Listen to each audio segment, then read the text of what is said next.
Every year, I pretty much see the same pattern. One student builds the perfect transcript, another stacks leadership titles, and someone else crushes their SAT. On paper, they look flawless and perfect, but then decisions come back and they get rejected or waitlisted or just forgotten in that big pile of applications. But the difficult pill to swallow is that they didn't do anything inherently wrong. It's just that they fell into one of the applicant archetypes that admissions officers see over and over again. Some types will win the room while others never stand a chance. So what I'm going to do today in this video, I'm going to show you the 4 big types that show up in every single cycle. I'll tell you which ones admissions officers secretly love, and I'll show you which ones they kind of just toss aside. And I'll give you the lens to figure out where you land right now and how to shift and improve your application. So by the end of the process, you'll know exactly whether you're building an application someone will actually fight for or one they'll forget in just 5 seconds.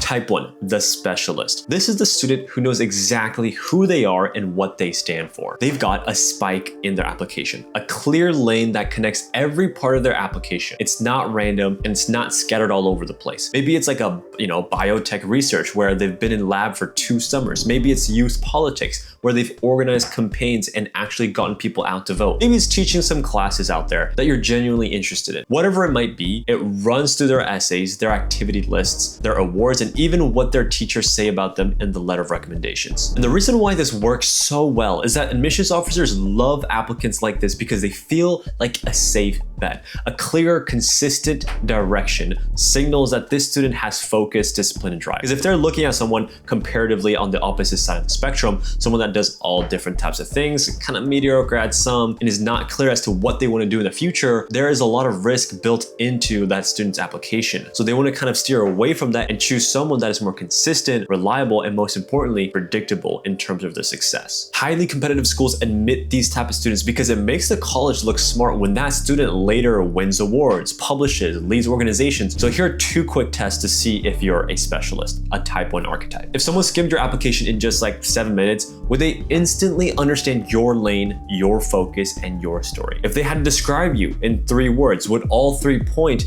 to a similar identity? If you can confidently say yes to both of these questions, then you're operating as a specialist. Now, type 2 is the well-rounded spectator. This is the type of student who seems to have done everything the quote-unquote right way. They keep a strong GPA, their test scores are solid. They're listed as a member of 4 or 5 different clubs. Maybe they even grabbed a few captain titles in some of them. They logged hundreds of volunteer hours at local hospitals or food banks, and on the surface, it feels safe and impressive. But once you scratch a little deeper, you realize that the important parts, they never went out and chased what they're interested in. They simply saw what other people were doing and just copied them. That's pretty much it. And because the application kind of turns out to be the same as everybody else's, it becomes super easy to ignore. Admissions officers read hundreds of these files every single season, and none of them stick in memory. Nobody in a committee is going to look at something like this and says, hey, we need this particular student. So a quick gut check to see if you're in this specific situation is, if you disappeared tomorrow, would the clubs, teams, or projects, or organizations, whatever it is, would they continue to run exactly the same? Because if that's the case, then it means that you're not a pivotal point of the entire operation. That means you're a simple spectator. Now, type number 3 is the chaotic genius. This student is not super polished and they're not perfect, and that's exactly the point. Their transcript, they're very solid, and their essay might wander off in some places, but when you look at what they've done outside the classroom,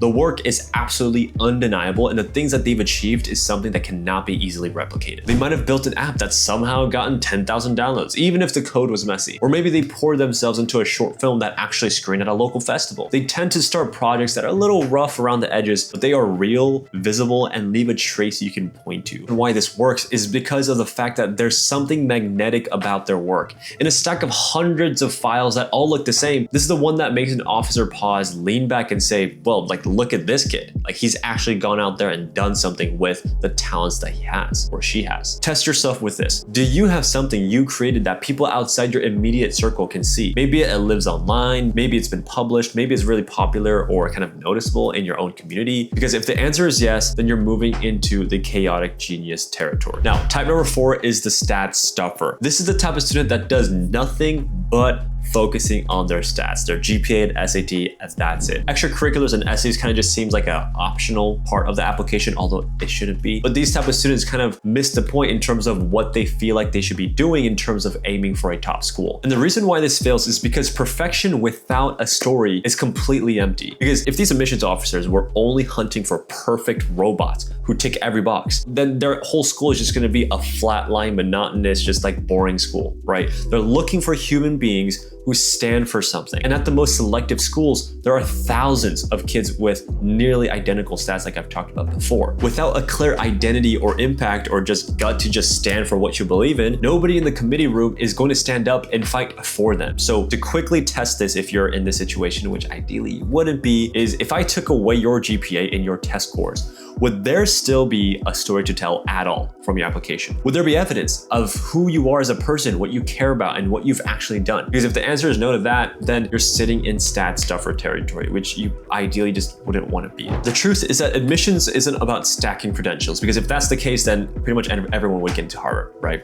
It's about creating a signal that shows clear identity, real output, and visible impact. So ask yourself, or go through these tests, which one are you right now? And I want you to be honest. So let's quickly recap what we covered. Specialists win because they have a clear theme, and spectators fade because they never take the lead and they just start kind of falling into the background. Chaotic geniuses shine because their messy work is real and memorable. And finally, the stat stuffers, well, they just disappear because, perfection without story is pretty much bland. Now, if you want help building the signal that we're talking about here, that's literally what we do. So click the first link in the description to book a discovery call where we'll work with you one-on-one to shape your positioning, plan your path, and hold you accountable. There are no gimmicks involved. Like, it's a very simple program. If we just work with you throughout the entire process. So if that's something you're interested in, book that call with the first link in the description. And if you want to go even deeper into where you actually stand, watch my video here called Which Level Are You? 6 Stages of College Admissions Mastery. It'll show you exactly how to place yourself on that roadmap and what steps to take next. So I'll see you in that next one. Peace.